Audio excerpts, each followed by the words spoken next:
Attention Guilford County! Are you ready for positive change in our schools? Introducing Bill Goebel, a true champion for our students, parents, and teachers. With years of experience and unwavering dedication, Bill Goebel is the leader we need on the school board. As a former board member at District 3, Bill is already making a difference, shaping policies that benefit our community. Vote for Bill Goebel for school board, and let's build a brighter future for Guilford County together.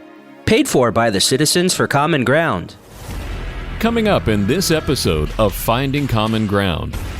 If you live in a glass house, you don't throw rocks. North Carolina is a swing state, and we have 16 electoral college votes.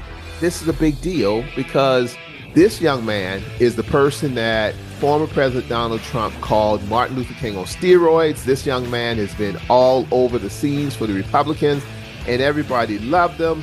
And, you know, the national, I want to think is the Governor Association was putting close to $16 million in so far. Now they're pulling things out.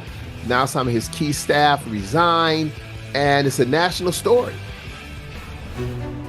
There are two sides to every coin. How do we deal with racial issues when they affect relationships? Finding common ground on all those issues that we come against. There's black and there's white. And I think as Christians, we have to learn how to get together because we're not in heaven. I've met more interesting people just by God just bringing them in. Republicans and Democrats. But a lot of times when it comes to race and it comes to culture and it comes to perception, even as Christians, we don't always understand.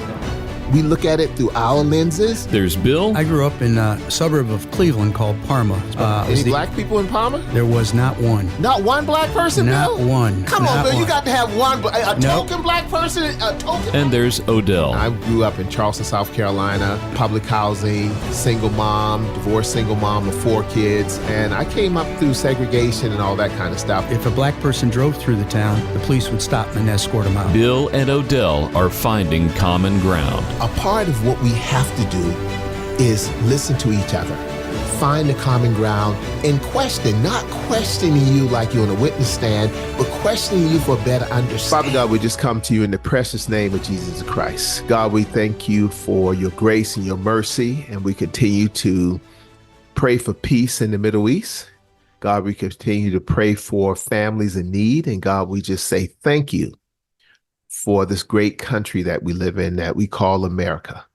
God, thank you, and God bless America.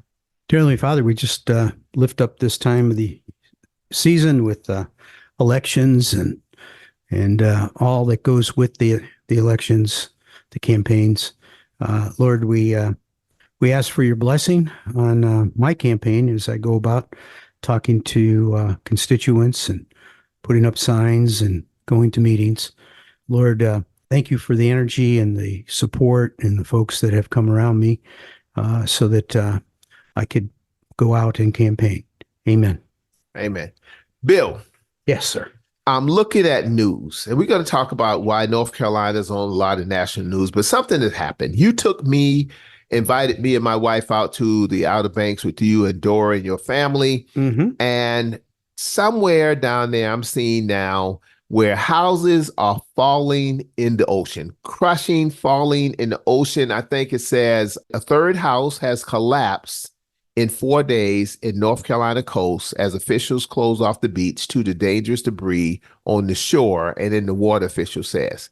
Cape Hatteras National Seashore Law Enforcement. So, Bill, I know that these are not any black folk houses because black folks don't go out in the water and build houses. We don't build our house in the water, Bill. Yeah, So, I think you're probably right. so these houses are just collapsing. They're falling down. Now, you've been going to the Outer Banks now for years. Yeah, our family in Ohio has been going about 27 years.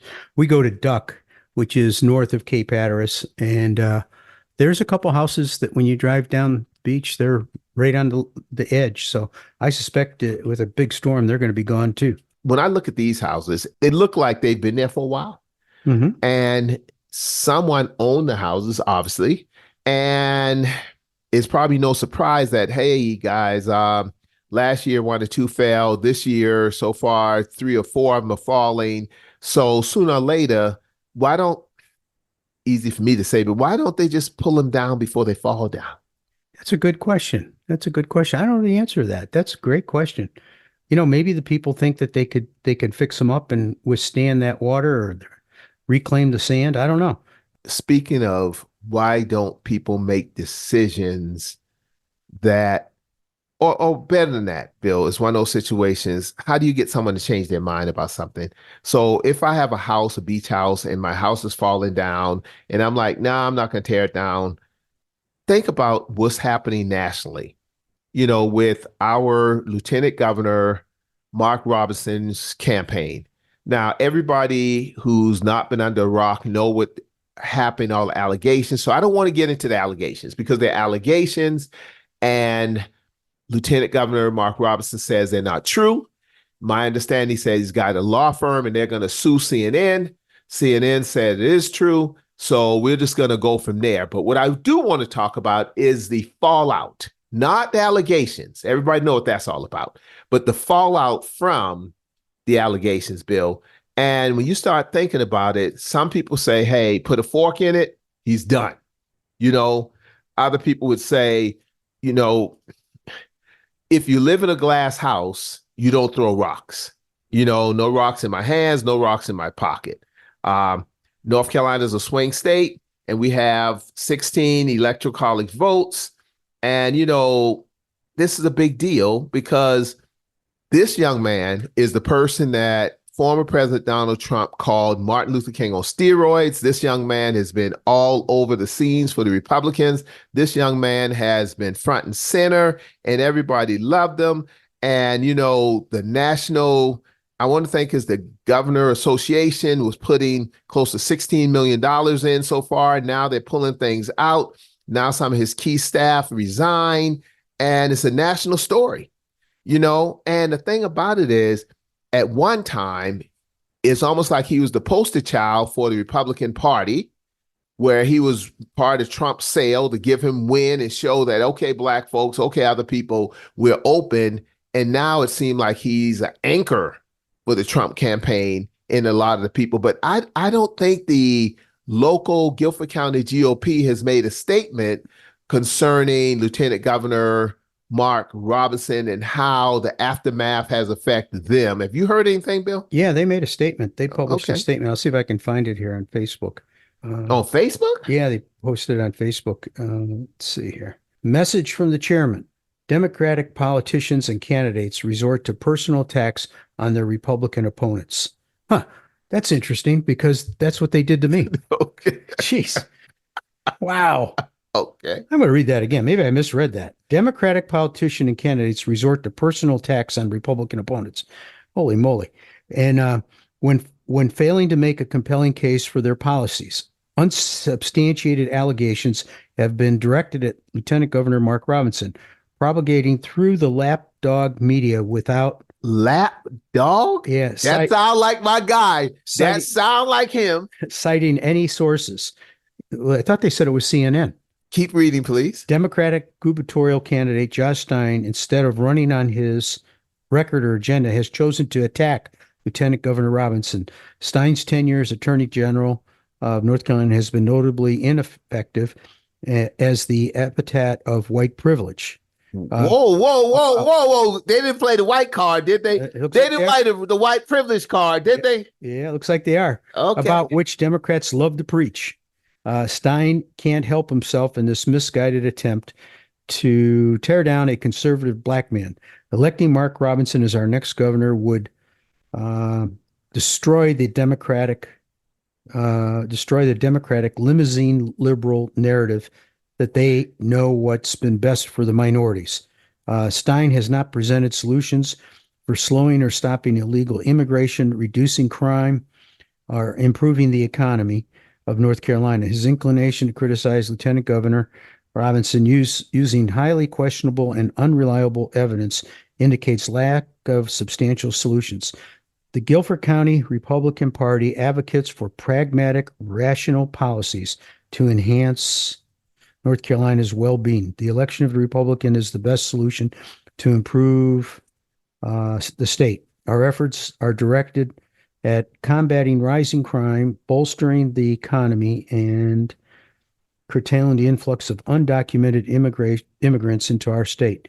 A cohesive Republican Party is essential to achieve these objectives, and we must be vigilant in the non-legitimizing, unfounded claims propagated by the Democratic propaganda machine.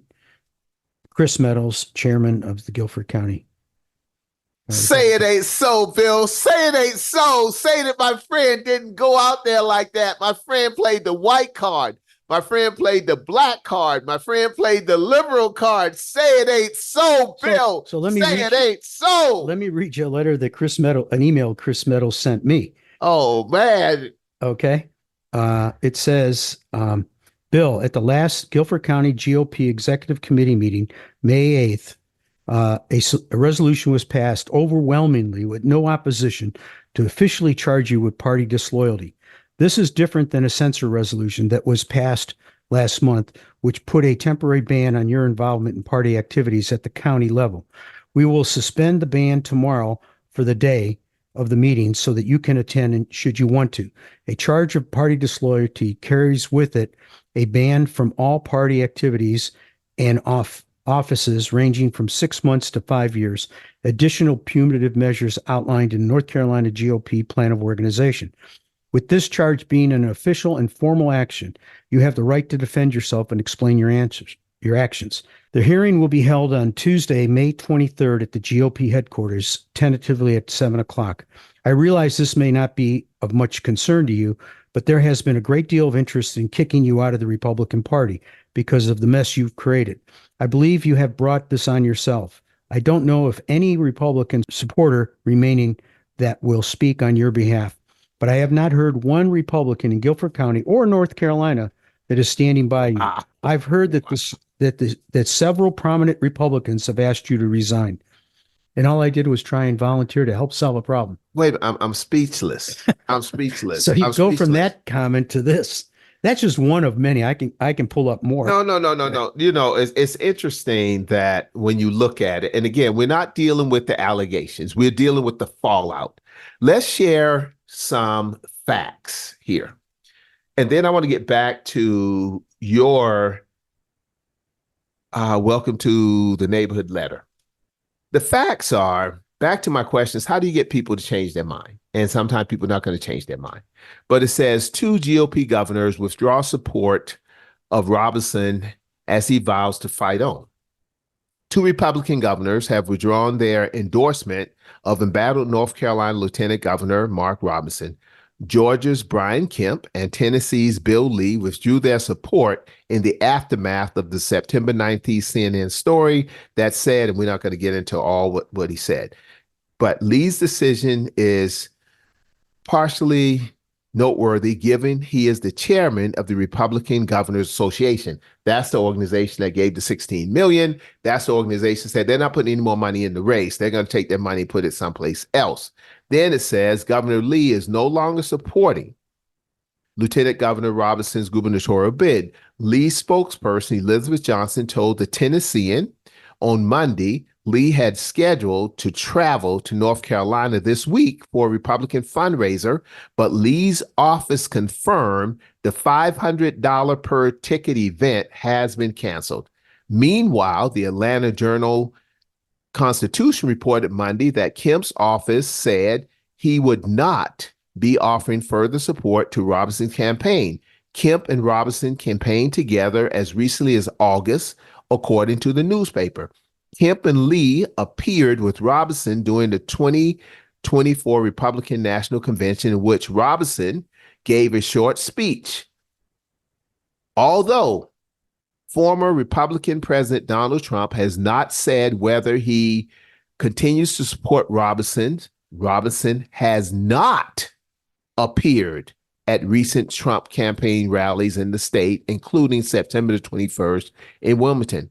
Several high-profile Republicans, including U.S. Senator Thom Tillis of North Carolina and Lindsey Graham of South Carolina, have said Robinson should sue CNN for libel. I am in the process of retaining aggressive legal counsel to investigate, and this is important, Bill, I am in the process of retaining aggressive legal counsel to investigate who did this and how.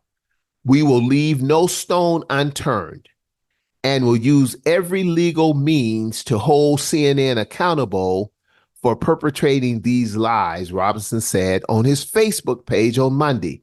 I am not backing down, and the future of North Carolina depends on it. Over the weekend, several Robinson's top staff exited his campaign, and this is the reason why they said it. So let me say this again, Bill, and this is when I was doing my research and I hit this, I'm like, wait a minute. Over the weekend, several of Robinson's top staffers exited his campaign, saying Robinson has refused to allow IT experts to review the sources of the CNN's report. Brandon Lenore, a professor, and I'm not going to get into what they said, how this is going to affect the fact that, and this is where is national story, because they said, listen, this is going to affect the turnout for Republicans coming out, which may help flip the state of North Carolina for the Democrats with those 16 electoral college votes. Because, Bill, think about it like this. If by chance I was a strong defender of Lieutenant Governor Robinson's comments, and now if these allegations, like my good friend said, these are made up lies from white privilege, from the liberal media. Oh, he also said AI. AI. Oh, I didn't know he said AI. Yeah, artificial okay, AI. He threw AI in there too? Yeah. Are you serious? Yeah. I heard him say it once. So let's say all this is true, and we don't know, is alleged. Now, people who've been backing someone and come to find out that they were on the wrong side of history, they are either embarrassed or resentful or apologetic or I was wrong or start questioning themselves. What do you think is going to happen here? Well, I think he was a very credible lieutenant governor. I think what he did, he did some radical stuff. Don't get me that I disagree with, but I think, what he was doing there was highly functional and was probably a good position for him. I think he got out ahead of himself by thinking he was going to run for governor. This is a multi-billion-dollar business.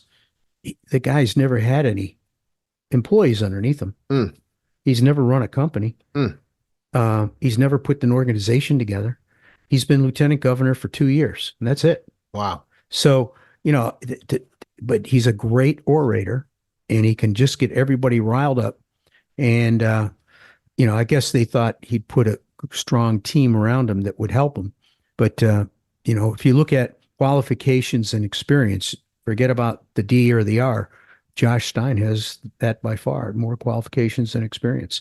Some of his political bent, some people have an issue with. They think he's too liberal. Some people don't think he's liberal enough. It's crazy. Right now, he's ahead, I think, last poll I heard, which was recent, was 14 points. And I suspect it's going to be bigger than that when this is over. Poor Mark Robinson, he can't help himself. Some of the things he says, he shouldn't say. And if he believes what he says, that's horrible. I think sometimes he says things just to get a rile out of the crowd, but that's the wrong way to have public speaking, just to get a rile out of the crowd. That's mob mentality. That's not having a conversation. I thought I saw some pictures with some of your people who you run against. Oh yeah, the guy from the Republican I'm running with is a Magna guy. He's got pictures of him with Robinson. Absolutely. He was a big, and he still is a big supporter of Mark Robinson. So that's fine. Mm-hmm. That's fine.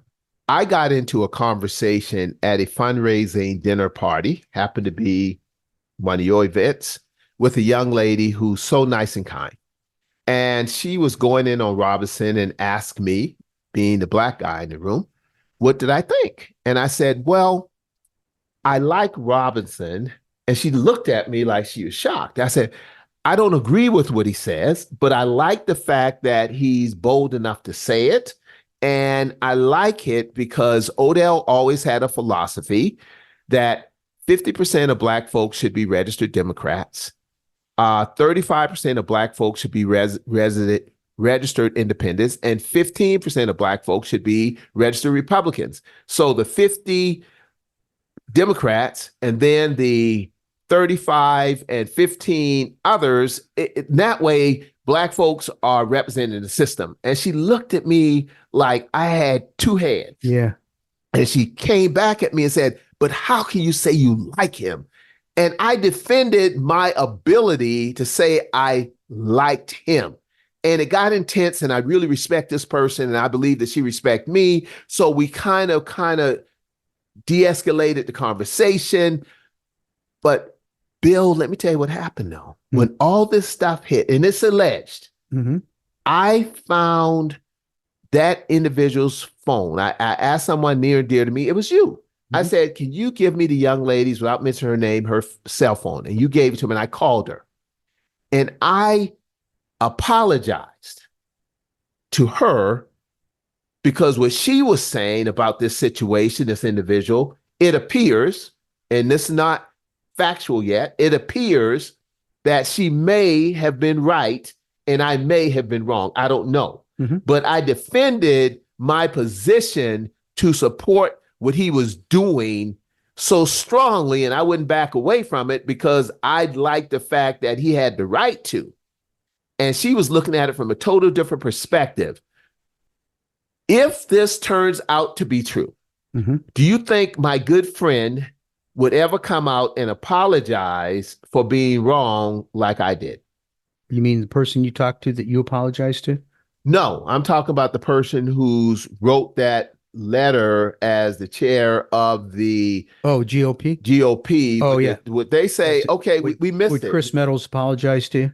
My friend. Yeah. That's not in Chris's personality. But he's a good guy. He's a good guy, but he's not, a lot of people are good guys, but he's not going to apologize. Even if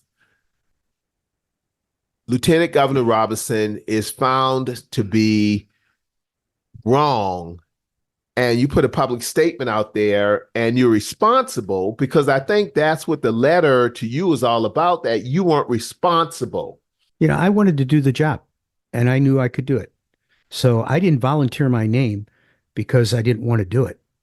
I volunteered my name because I wanted to do it. I wouldn't have put my name in if I didn't want to do it. So, and he knew the whole story. He got emails from me. We had lunch actually to talk about it. Mm. So it wasn't like it was a secret. So, he's misrepresenting the truth.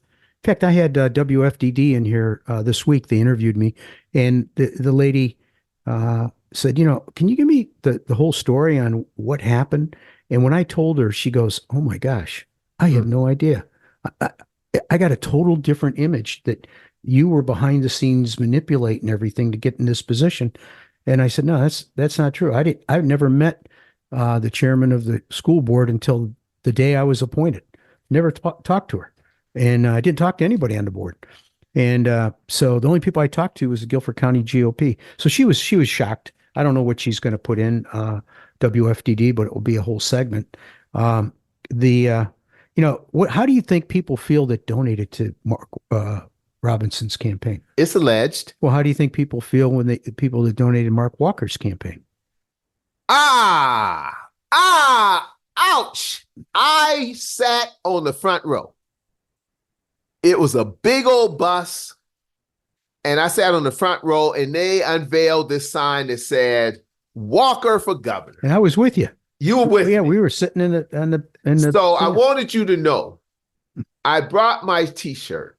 I didn't get a hat. I got a T-shirt that says Walker for governor. And we've got Walker for Senate up there, bottles of water. So we have Walker for governor, Walker for senator. And I think I have a Walker for Congress out. And a Walker for Congress? Yeah. I'm not going to put on the shirt, but I have the shirt right here.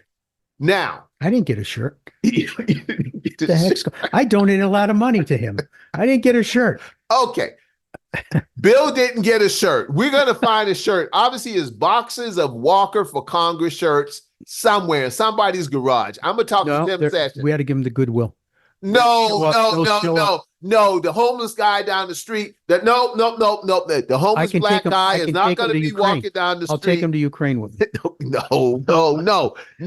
The homeless black guy is not going to be walking down the street with the Black for Trump shirt on or Walker for a governor shirt on. Well, they probably would get a lot of Robinson for governor shirts. Oh, my God, Bill. You hot today, boy. Yeah. You hot today. Hey, I got to share something with you. Okay. My Democratic opponent has publicized my giving to political campaigns. The world's going on. And he's really going after the soft spot of the belly of some people. So I thought I'd just get out in front of it. Okay. I donated since 2016. I donated 58 times. 58 times. And all this is public record? Yep. 55% of my donations, my total donations was over $22,000. Okay. 55% went to Democrats and unaffiliated. Okay. And 45% went to Republicans. So I split it pretty much 50-50. Now, recently, it's been more Democrats than Republicans. Okay. But he's hit me up because I gave money to Mark Walker. I gave money to Mark Walker. Yeah. We all gave money to Mark Walker. Mark's our friend. Well, I guess he figures that's going to help get votes for him by saying that. By saying you gave, listen, let me. Wait, I'm not done. Okay. I gave $250 in 2020 to Mark Robinson. Okay. I want my money back. No. You get no money back. Get no money back. Can I get a shirt? No buyer's remorse. I don't know about a shirt. I don't know about a shirt. But, back to Robinson's point. That was when he was lieutenant governor, running for lieutenant governor. None of this stuff had come out. And we still don't know if it's true or not. Yep. He's going to sue CNN. No, he hasn't said he's going to sue. He hired a law firm to investigate it. Words mean something, don't they? If you file a lawsuit for libel, you have to take depositions in discovery. So he'll have to come in front of another lawyer who will depose him and say, and first off, they do written questions. So they send you the written questions. That's right. You've been sued before, huh? Yeah. Well, the Republicans sued me. And so they send you questions and then your lawyer helps you answer them and you send them back. And then they do a person to person with a court recorder. And that is a public document and used in court because you have to swear what you're telling is the truth, the whole truth, and nothing but the truth. So help you God. Yeah. So if you make a mistake on that, they're going to call you out and say, on this date and deposition under oath, you said this. Do you still hold that to be true? And if you say yes, then they show you the evidence that you lied. And if you say no, they'll say your credibility shot because you lied under oath. And what happened if you lied out? You can go to jail. Are you serious? Yeah. That's what happened to some of the people that was January 6th. Some of these people lied under oath. Okay. Now, I think that many of the Republican Party are running away from Lieutenant Governor Mark Robinson's campaign to be governor. I think they're running away from him. And I've seen in national news, they're questioning if he's innocent, he needs to sue. And if he's not, he needs to step down. He needs to do this and this. But Bill, I didn't see these same people because the question is, how do you get someone to change their mind about a situation? I didn't see these same people say to former President Donald Trump, who has been sued, convicted, a felon. No one told him, you need to do this or you need to do that. Is it a double standard here between the lieutenant governor and the former President Donald Trump? Or what do you think's going on? I don't know. That's a good question. Don't know the answer to that one. So you think it's double standards between Guilford County GOP with Bill Goebel stance on if you didn't do something right, you're not credible, and the possibility of their stance with Lieutenant Governor Mark Robinson has found out he didn't do anything right. If these allegations turn out to be true, do you think the Guilford County GOP will kick him out the club and do all the things to him that they did to you, sir? No, I doubt it. Let's just take it a hypothetical. Yes. Let's assume Mark Robinson wins, Okay. and we discover that what he said was true. Okay. What happens then? I have to call my friend.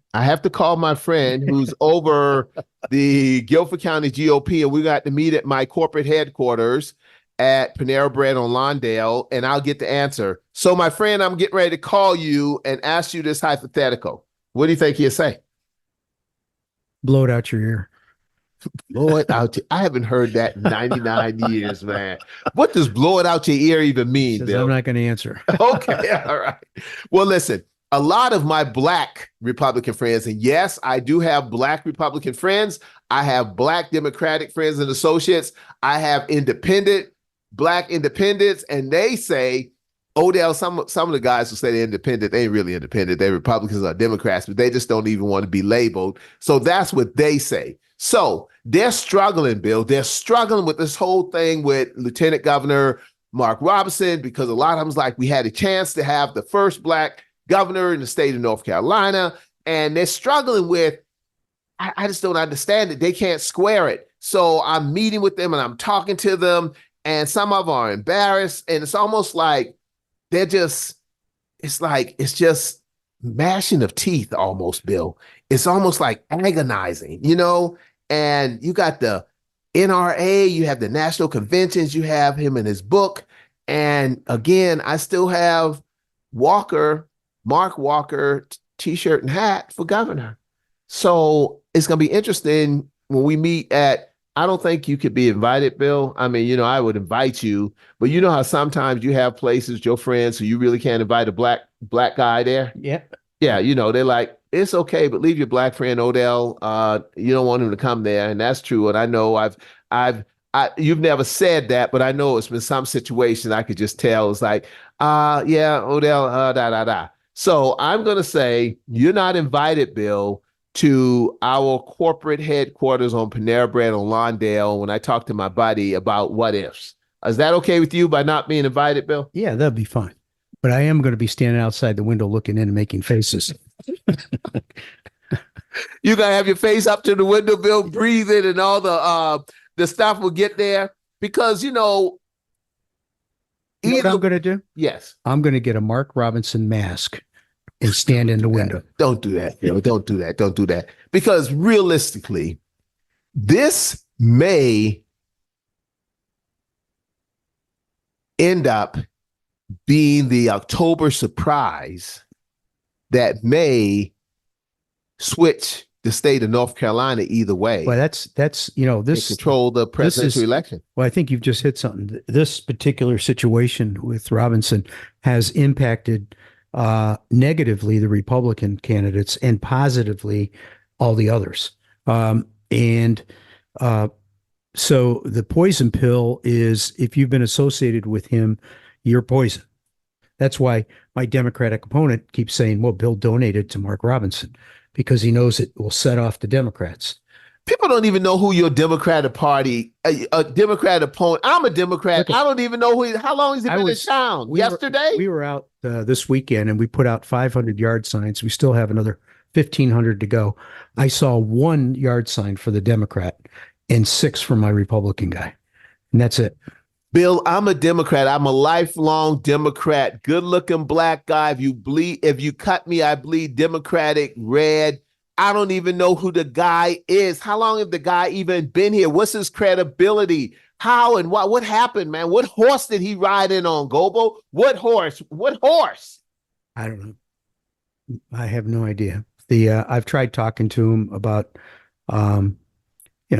possibly backing down from the race and going into another race, but he refuses to do that, even though he's not gotten any endorsements. I've gotten all the endorsements, including the Democratic ones. So, does he know that the Democratic Party endorsed you over him? Yeah, I've told him. And he says he was shocked when I told him. Nobody don't know him. He came in yesterday. Why would they endorse him? I was at a Josh Stein event at Don Vaughn's house, and he wasn't there. I was at a Democratic event for the state senators that are running called Democracy to Vote. It's a pact. He wasn't there. I was at a Steve Lucan, who's running for against Phil Berger, a Democratic event. He wasn't there. I've been to about 6, 7 Democratic events, and he hasn't been there. So I'm wondering, what's the deal here?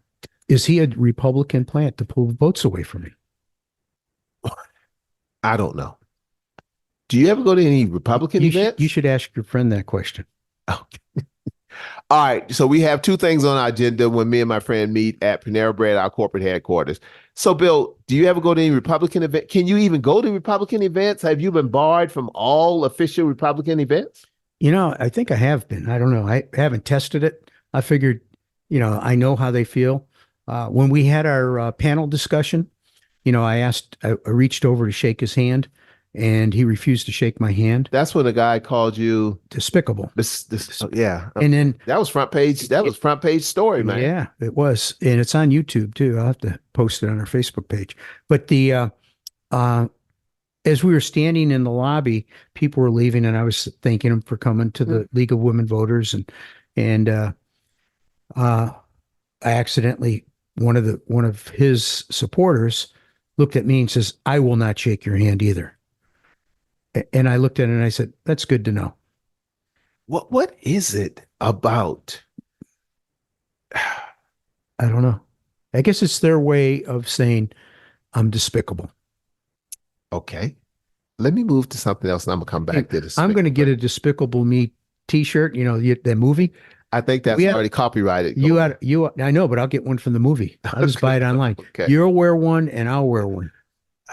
You can say, yours will say, "I'm with despicable guy over here." Okay. Real Time with Stein features Governor Josh Shapiro, Sunday, September the 29th, 2024. Doors open at 11:30. Event starts at 12. Is at the EUC Cone Ballroom at UNCG. So you're going to have Josh Shapiro. What date is that?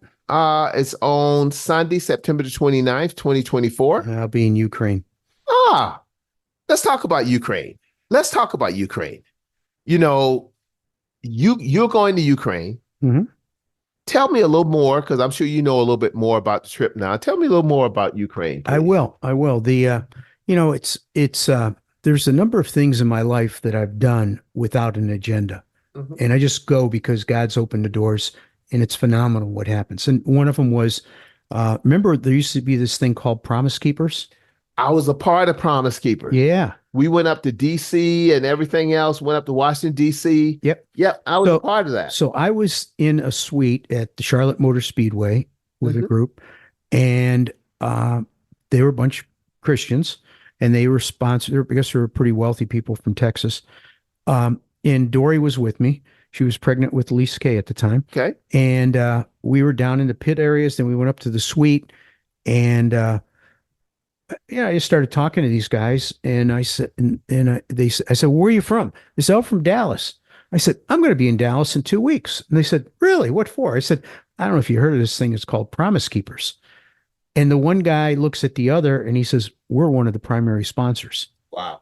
When you get to Dallas, here's the phone number of our contact. Why don't you reach out to him? And so I figured, okay, that'd be fine. So I called the guy, and he says, "I'll pick you up at the airport. Don't get a hotel. We got a place for you to stay." And I said, "Okay." Wow. So I fly to Dallas. I go out there, and he picks me up. And I didn't say, "Where am I staying?" or anything like that. I just trusted the guy. We ended up staying at this guy's house. He was the lawyer for these people. Well, I come to find out that they own a company like Mary Kay Cosmetics. They owned something like that, huge company, and they're multi-hundred millionaires. So we went to Promise Keepers, and they were in a suite at it. We got to meet all the speakers. Wow. We went to dinner with them, and God just opens those kind of doors to me. So this trip feels like that. My friend Brandon Blazowski, chef who owns Edwin's. And look it up. It's Ewins. Great ministry for prisoners. Tremendous success rate, about 90%, teaching them culinary arts. So Brandon, Dory found on 60 Minutes, he was featured. And she says, when we go back to Cleveland, we're going to go eat there. So we went to Shaker Heights where he was, and we got our food. So you never even knew him before the No. office? And so we started talking and stuff. And I said, hey, would you like to come on our podcast and talk about your prison ministry? And he said, yeah. And he's one of our older shows.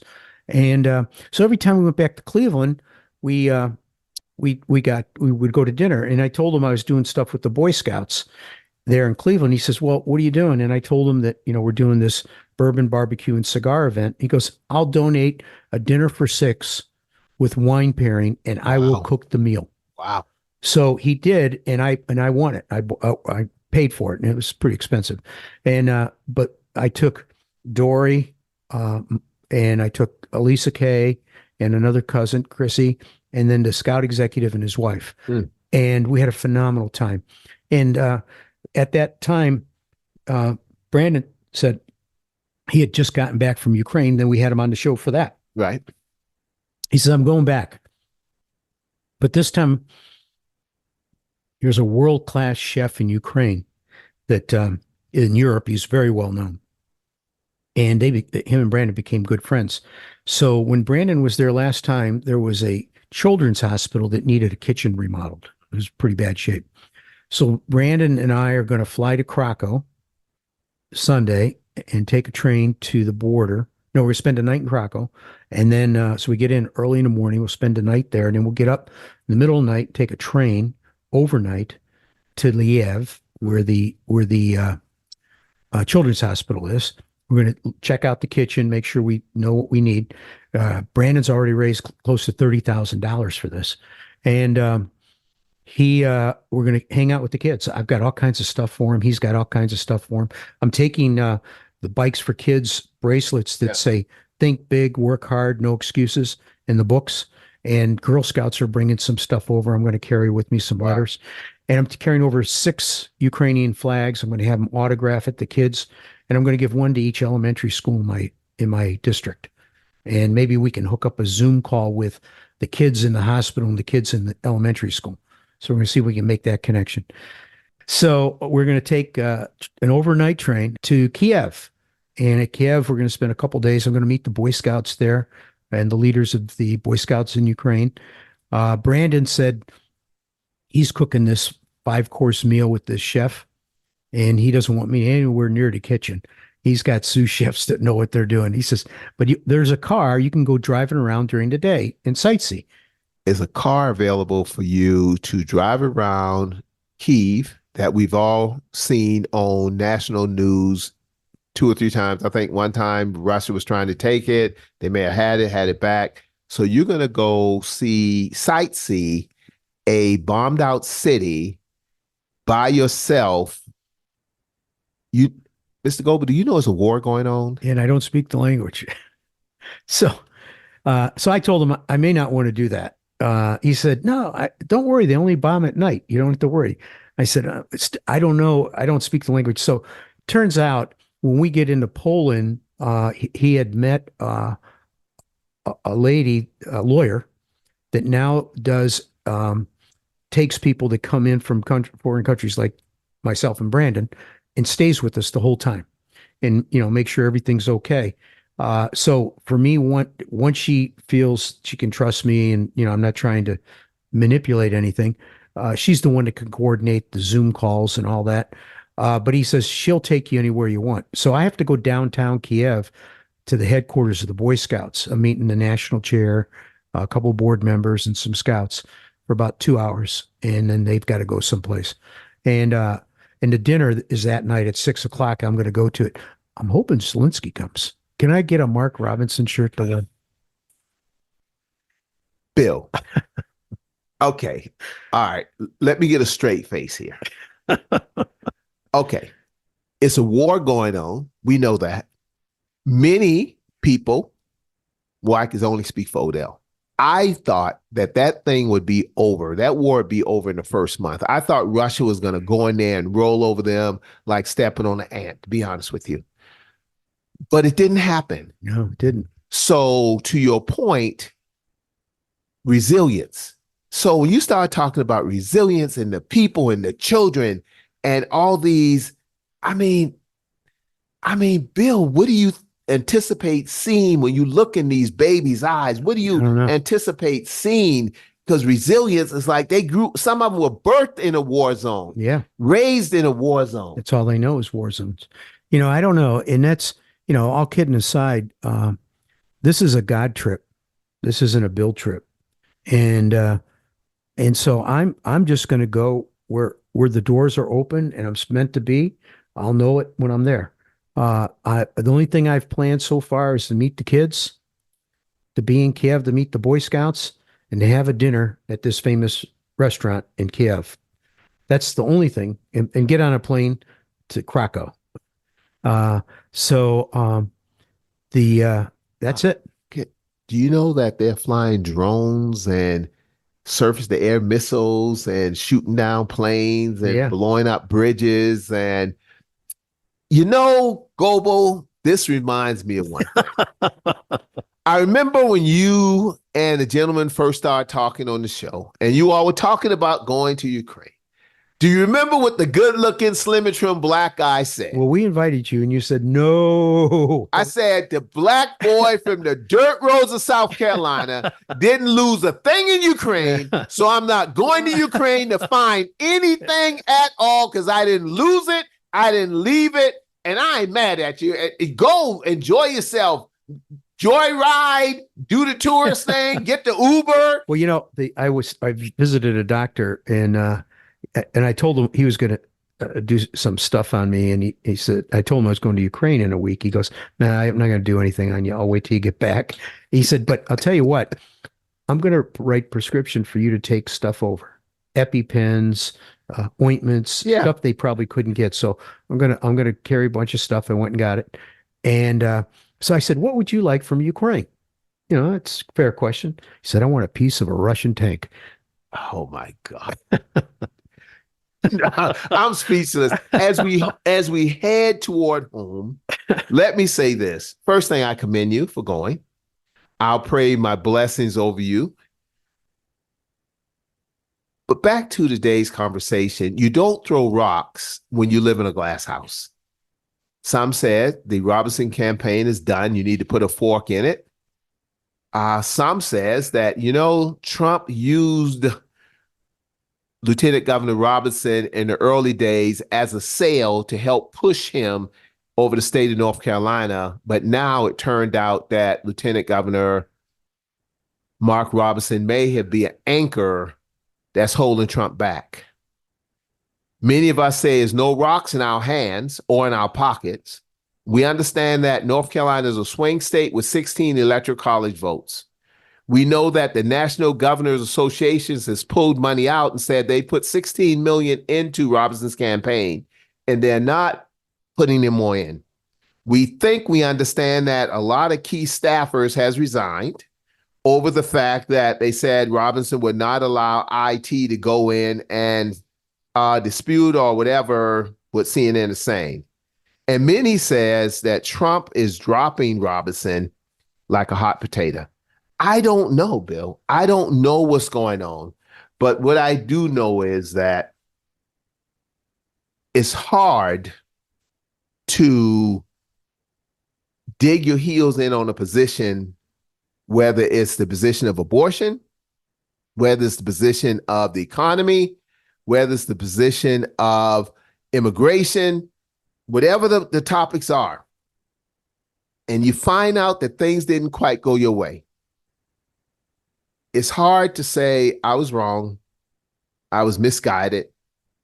I didn't mean to storm the Capitol on January the 6th. I didn't mean to do that. Why is it so hard for us to say we just didn't get it right? You think it's our pride?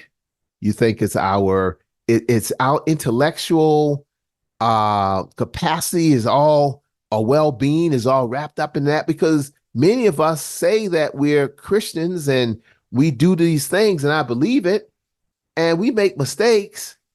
And if it's found out to be true, will my buddy come back and recant his statement about white privilege, the black card, the only reason you're dealing with black, or the Democrats, because I'm a Democrat, the Democrats, we did all this. So we played the white card, the black card, the liberal card. Well, I think my buddy picked the cards back up off the table. Here's what I think. I think God's got his hand in this. Mark has gone out and become quite a bluster and quite a mouthpiece, and almost to the point of being arrogant. And I think God's going to cut him off at the knees and make him humble and bring him back to him. The shepherds, when a sheep keeps going away, keeps running away, they go and they break its legs. And then they carry it around their neck until the legs are healed. And that sheep becomes now dependent on the shepherd. And maybe this is what's happening with Mark. That's kind of deep there, Goble. That's kind of deep there, man. That's. I know we were laughing and joking about other things, not about that in particular, but just the whole idea. And that's kind of deep. I'm sitting here. I got something on my text, and it talks about Michelle Morrow, and is running to lead the North Carolina public schools. Mm-hmm. And it has her on there with Mark Robinson, just pictures of Mark Robinson there. And it says, "This is Mo Green. Did you see that our campaign's first television ad went live yesterday?" And I did see one of his ads, and he said you could watch it. He gave me the link. And of course, they asked for money, and they tied this Michelle Morrow young lady to Lieutenant Governor Mark Robinson. So that's what's happening. So people are tying Robinsons around people's neck like an anchor almost, Bill. Yeah, they're trying to use that. She on both sides. Yeah, on her own, she's got some radical statements too, about as offensive as Mark's, quite frankly. Mo's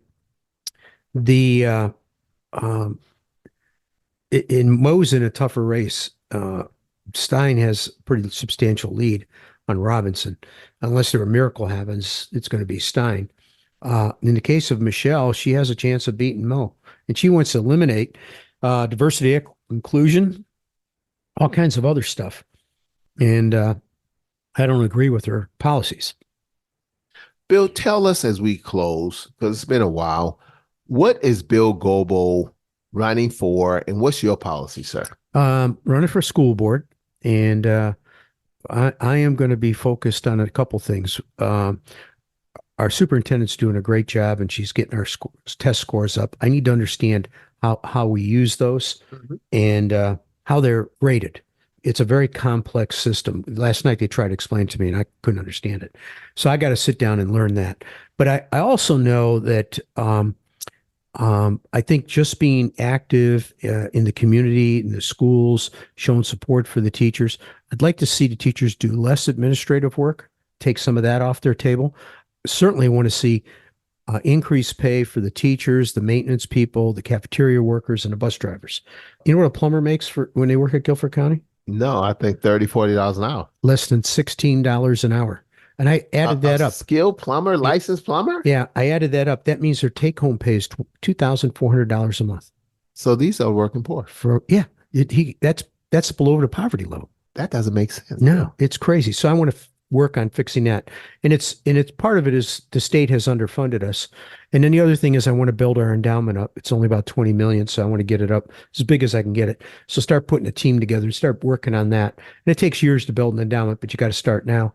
And I'm sure once I get in there, I'll find something else to do. What I'm going to have to do is pull back on some of the other volunteer stuff that I've done, so I can focus on the schools. And, I've got 2 businesses, a nonprofit, a family. So there's a whole bunch of other things that I'm doing beyond that. And so I'm just going to have to pull back on some of that stuff. Well, I've seen some people run away from problems. I've seen you run to them. I was on the board with you and others at the time when the Boy Scouts had their challenges. Well, the challenges, it's interesting.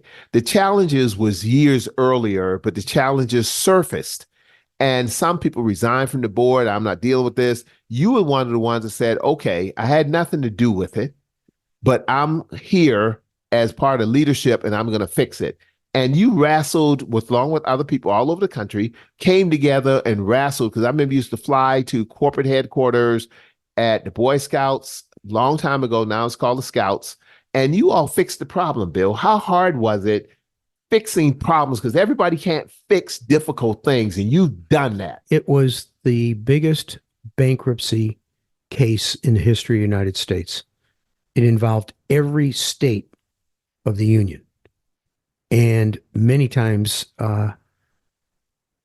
probably 250 cities, and thousands of kids, thousands of adults, billions of dollars. And it was extremely complex. And we worked our way through that. You know what the Scouts did? They finally realized that they needed to put a business person as the head. And they did. So they found somebody that was a volunteer, new scouting. He worked for a huge company, and he just so happened to handle a bankruptcy for one of the companies. So he understood it. And I understood it too, because Dory's family's, one of their companies went bankrupt. And so I got involved in that.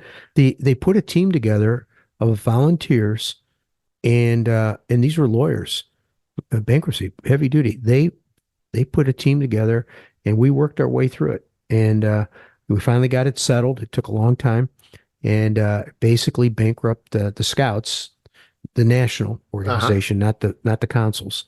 So now National's trying to get their feet underneath them, which they'll do. They will do it. It's going to take time. We had $1 billion in our savings account, and it's gone. And but we have still have all of our high adventure camps. The staff they had at one time was 800 people. I think we went down to 40. Imagine that? From 800 people nationally to 40. So you know how to go into a tough situation, listen and learn, and then help make decisions. And don't run away from the tough stuff, and don't kick it down. You didn't kick the can down the road. No, we're going to fix it. And it took 3 or 4 years to fix. So it's not a quick fix. You do that as a business person. You think long term, because here's why. Scouting for 100 years still works. We still teach duty to God, duty to country, service to others, then take care of yourself. And it's something that every youth needs. Every youth. It doesn't matter the race, the sex. Every youth needs that. And so we're not giving up on that. We're now probably at the lowest membership that we've ever had. It'll come back. It'll come back. But you don't act like you're embarrassed or ashamed of what happened with Scouts. It wasn't on your watch, but when you're in leadership, when it comes up, you have to deal with it. I got to fix it. I got to fix it. Is Guilford County school system broken? Or give me your evaluation of what Guilford County's, this current state of Guilford County School. You mentioned that you have great leadership with the superintendent. Yeah, her and her staff are phenomenal. And here's when I first got on the school board, I looked at it, I said, if I was going to buy this business. Oh, wow. I love that approach. If I was going to buy this as a business. I've never heard that before. I have 123 buildings. The average age is 60 years old. They have not been maintained. So there's billions of dollars of repairs and replacement. So that's first thing. All the facilities, for the most part, need work. Wow. The second thing is we had tremendous turnover of our employees. That tells me that we're either not paying them or there's a bad culture. You look into it, we're not paying our employees. So our employees are underpaid. Our facilities are bad, right? But we're still providing good education. But you said that but in spite of that, the good people and the good leadership is making a difference. Absolutely. Absolutely. I was at a school board meeting last night, and we're getting back from the pandemic where everything dropped. We're now probably a little ahead of where we were. Wow. So they made a lot of progress. So, I think that, we've got so many opportunities with this school. We have the #1 high school in America over here at Guilford Middle College. And we're not talking about athletes. No, there's not athletics. No, this is a academic situation, and it was ranked in the top 10 for years. And then year before last, it was 1. I think this year it's 2. And so I went over and saw the principal, and I said, First off, thank you. Did a great job. Second, how'd you do it? And he said, I didn't do it. The teachers and the parents and the students did it. Wow. All I did was give them an environment to do that. And he said, so when we start a year, we sit with the parents, the students, the teachers, and my administration, and we sit down and say, the state requires us to teach this. We can also teach other stuff. What do you want to learn? And the students and the parents and everybody pick it out. And then it's the parents' responsibility to make sure the kids show up and and be involved. The parents have to be involved. Wow. So if they're not involved, then they don't belong here. As simple as that. Yeah. You know what? Your whole continent's changed. No joking around. You're just as serious a heart attack when it comes to those children and school board and all this stuff. So when you sit there and talk to people eye to eye, just like you didn't run away from the controversy of the scouts, when you meet people and knock on their door, or they come up to your booth, or you putting out a yard sign, you sit there eye to eye and have this conversation. Oh yeah, I love it. I was out in Oak Ridge, and the lady had a bunch of signs that I thought, oh, maybe they want to put one of mine up. They had one sign and then something else.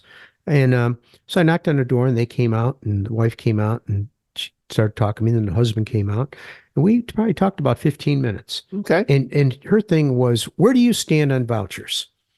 And I'll be honest with you, I was putting out yard signs. I was sweaty. I wasn't ready for the question, and I didn't answer it well. So I'm going to go back out and see her, because I want to clarify for her that I'm against vouchers, because that's public money going to private schools. So did you tell her you were against vouchers? No, I didn't. It wasn't that clear. Got it. Okay. I left it fuzzy. I love the fact that you can say that. For some people, it's like, no, I'm either Republican, I'm Democrat, I'm going to party line, I'm independent. I'm just going to go to party line. I don't care if I agree or disagree. I'm going to party line. So if this candidate has stumbled and some things come out on him or her, it doesn't matter. I'm going to support them. But does quality of a candidate matter? And this is what I used to say to Congressman Mark Walker when we were on the TV Swing State. What is it about the character of a candidate? And that was the issue, the character of a candidate, because everybody know Odell was a long time ago, no Trump, no Biden for 2024. That was my plea. The folks didn't listen to me. You didn't have to listen to me, but you see what you got, right? Almost like, I hate to quote Sarah Palin, but I'll quote Sarah Palin. How's that working out for you? Yeah. How's that working out for you? Yeah. Mr. Goble, the last word, sir. And how does someone want to get yard signs or contribute to the campaign? Just go to goblenc.com. Goblenc.com. How do we spell Goble? Because a lot of us don't know how to spell too well. Just like good looking. I'll leave us. I'm going to leave you with a story. I was putting out yard signs, and this I had my truck with the big sign in the back of the pickup truck. And I had the back bay open while I was putting stuff down. And I guess I put one on some guy's lawn that didn't want it and didn't mean to. But I found it crumbled up in the bed of the truck. And I saw where it came from, and I go, So I decided to go knock on his door with a flyer. And when you get to the door, it says, don't even think about soliciting. Don't even knock on the door. And it had all this, and I loved it. I thought it was great. Yeah. So I wasn't going to knock. I just stuck it in the door. So I was getting ready to leave and put stuff, and the guy pulls in the driveway and a Jeep, and he was big old beard, big boy. And I hollered at him. I said, I love your sign in front of your door. I didn't knock on the door. I left the flyer. I said, I'm running for school board. He goes, are you a Democrat or Republican? I said, I'm not. I'm a K. He goes, what's a K? I said, I'm for the kids. Vote for me. All right, my friend. Yeah. Okay. Love you, man. Love you. Find Bill and Odell online at thecommonground.show. This podcast is a production of BG Ad Group. Darren Sutherland, executive producer. Doug Harding, creative director. Jacob Sutherland, director. Producers Jason Gentarola and Matt Golden. And Jinrei Zhang, video producer. All rights reserved. Attention men, here's an important new podcast you need to be listening to. So this whole issue about prostate and prostate health and all the challenges that we're having with it, but no one's talking. So that's the reason why I started this podcast, so we can talk, so we can get understanding. I understand I'm not a doctor. I'm not a medical individual. I'm just an ordinary, normal guy who had some issues to say, hey, let's talk about this thing. P is for Prostate with Odell Cleveland. Download anytime where you get your podcasts. And join for the full podcast at www.patreon.com/Odell Cleveland.